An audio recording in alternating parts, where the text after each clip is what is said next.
the hill they come. The green flag waves. We are underway.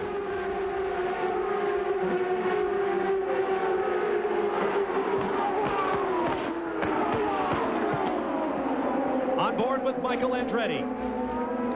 Dario Franchitti just ahead and already a twitch. Through turn 2, down to turn 3. Sharp right-hander. Zanardi is third, and Gualter Salles is off the track, and someone has flipped into the tire wall.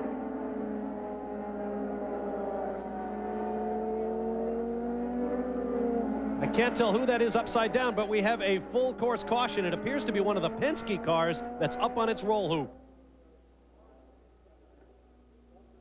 They need to get to this car quickly. The driver is not enjoying being underneath there like that. Here comes the safety crew. The kart safety team swings into action. Let's take another look. This is turn 3. Salles spins. Paul Tracy collides with him, and the concrete wall helps to turn him over.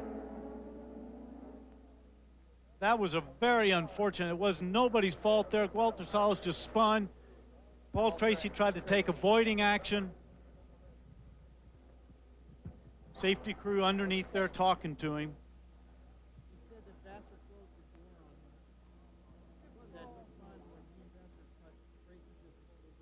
Roger Penske looking on, still looking for his 100th career victory in the series, but right now his thoughts are with Paul Tracy. The initial report is that Paul Tracy is okay inside the car.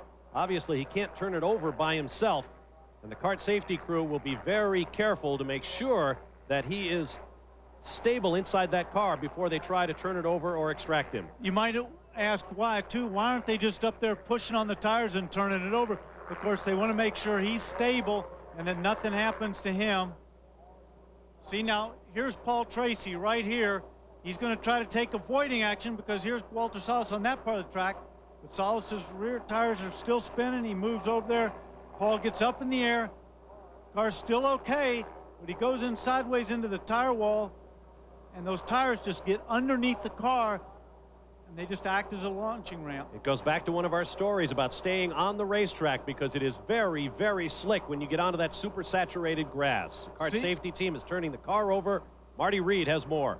Yeah, I'm down here in Davis Racing, and they said they have talked with Gualter. He said there was contact with Jimmy Vasser, and that's what started him turning around, and he had nowhere to go, and he saw Paul go right up over his front nose. Gary? With typical Penske efficiency, as soon as they had radio contact that their driver apparently is okay, Penske immediately ran to the crew and said, get the backup car ready, get it ready. They're checking to see with CART if they can put it in. As Tracy now gets out of the car, there is the possibility, since it's the first lap of this race, that they could run the backup car. That's what they're efficiently doing now, getting the backup car out. We'll wait for a ruling from CART officials if in fact he could get into that car. Thankfully, he's okay. That's the big news. All right, thank you, Gary.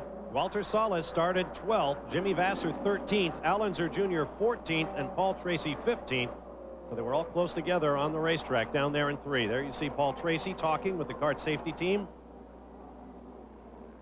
Bob, I don't have to tell you how unfortunate that is for Paul Tracy, but if you watch the tape, it's one of the things they teach you, in one of the first things in driver's school when you spin is lock the tires and the car will keep going in that direction. And what happened is Gualter, I think, thought he maybe had it under control, let his foot off the brakes, and he rolled forward. Paul Tracy had already committed to the inside, and there was nowhere to go.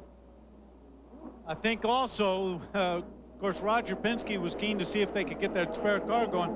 I don't think Paul Tracy's looking too anxious to go back there. He's already got his helmet off. He's going to start the walk back. And Danny, if we can interrupt, I believe that a red flag would have to fly in this situation for them to be able to go to the backup car. We're trying to get clarification on that, but that's the initial word here. Penske pondering with his troops right now.